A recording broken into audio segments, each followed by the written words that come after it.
As we saw in the table above, negative exponents give us reciprocals. So 2 to the x, or 2 to the first, 2 to the second, 2 to the third, and 2 to the negative x, 2 to the negative first, negative second, negative third, they're considered inverses or reciprocals. We'll call them inverses.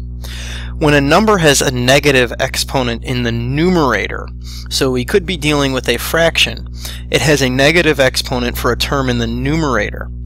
We take that term and we move it to the denominator. And then vice versa. If a term is in the denominator with a negative exponent, we flip it and move that entire term to the numerator.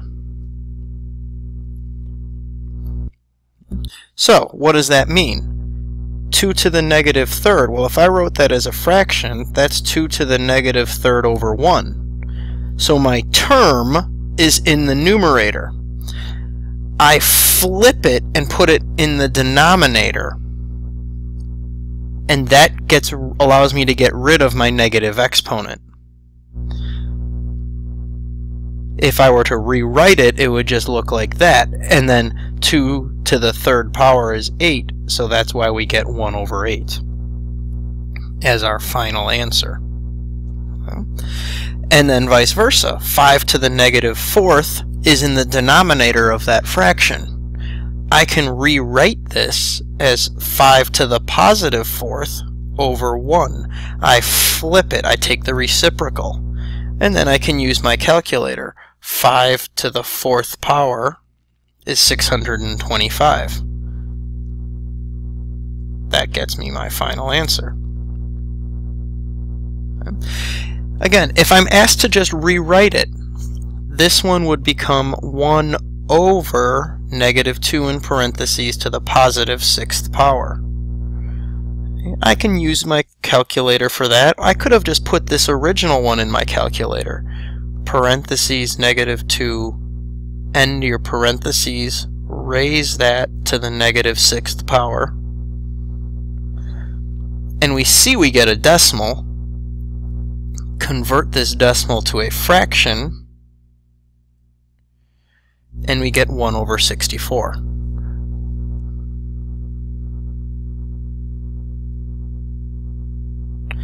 And that would have been my answer if I had just put 1 over negative 2 to the 6th power in.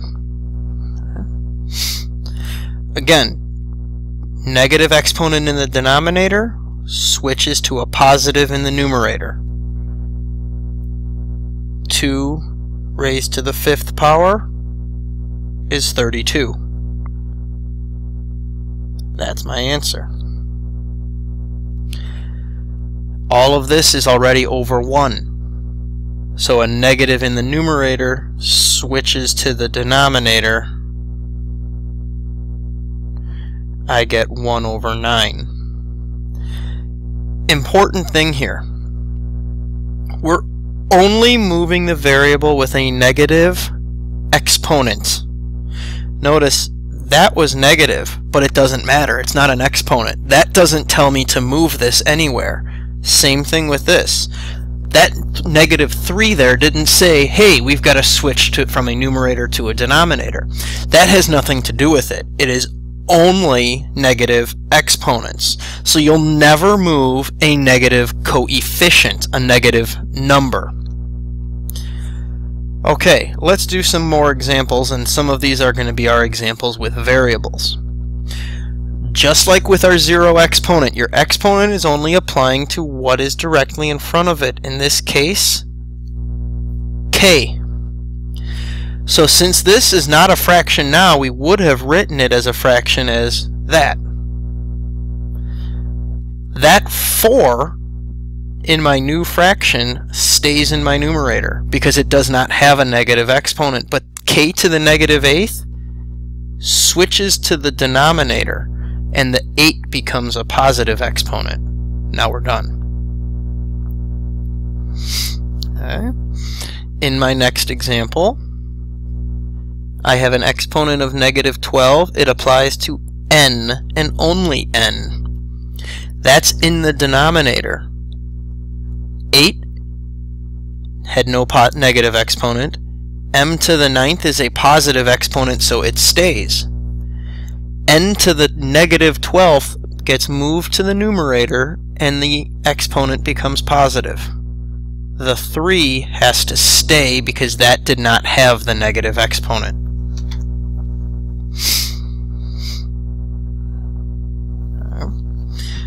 Next, negative 3, it applies to M and only M.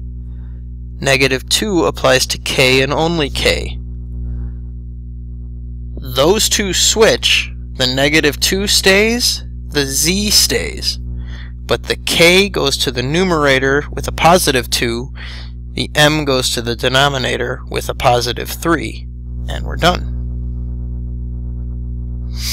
Okay, I'll do one more with you because this one's real tricky. This is in the numerator, but it has a negative exponent. It's got to go. Nothing from the denominator moves to the top. Again, remember this statement. Only move numbers or variables with negative exponents. That 4 is negative, but it is not an exponent. It stays as negative 4. A stays, that's not a negative exponent. B to the 2nd stays, it's not a negative exponent. J to the 4th gets moved down because it had a negative exponent. That doesn't mean there's nothing up at the top, because really what this was 1 J to the negative 4th. That negative 4 didn't apply to the 1, so we have to have the 1 stay in my numerator. And that gives us our final answer. Go ahead and press pause. See if you can do the next 4. I'm going to stop after each one, so you're going to pause if you finish the first one, check your answer, then pause again. I'll do the second one, check your answer. So after each one, unpause to check your answer. Okay, so many of you may have gotten to this point up here and stopped. And if you did, that's good. You guys understood exactly what to do. What I do want to mention now is anytime we are ending up with a number raised to a power, we actually want to simplify that. There will be exceptions, which I'll get to in just a few minutes, but for now, take into consideration, I want us to take 4 squared and get 16. 2 to the 3rd and get 8. Recognize that we are multiplying those two together. 16 times 8 is 128. So not only do I have to flip the M to the 12th and the K to the 10th, I also want to actually do that simplification of my other exponents. With that in mind, go ahead, press pause, and try the next one. So I'm guessing you guys got this, and hoping you guys then got this. Unfortunately, there is one more step. Consider this coefficient and this coefficient as a fraction. We have to always simplify those fractions. So this one we should see, 81 divided by 81, those are going to cancel.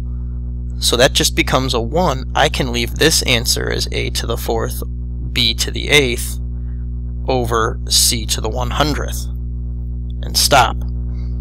Okay. Sometimes they're not going to cancel completely and they're going to be simplified fractions. If they just simplify as a fraction, you'll have to simplify those. Our next problem will be an example like that. Go ahead, press pause, and do that one. Well, it wasn't exactly like I had just mentioned, but it did involve moving the denominator to the numerator, applying the 1 exponent, and then seeing that I can still multiply. Since there was nothing left in the denominator, we leave that as just 1, which gives us just 128a over 1, or just 128a.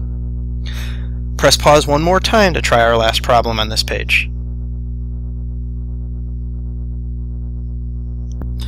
The big thing on that one is that that negative 3 stays in the numerator. It is not a negative exponent. Only negative exponents get moved. So the a to the negative 2nd goes to the denominator, b to the negative 5th goes to the numerator.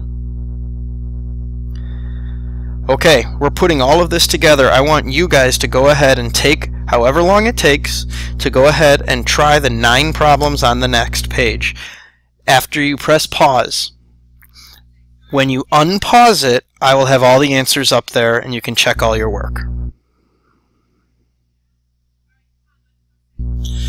Okay, so you guys might hear my kids in the background here, but here's our answers. For the first one, the d to the 0 becomes a 1, so it essentially cancels out. A to the negative 12th goes to the denominator.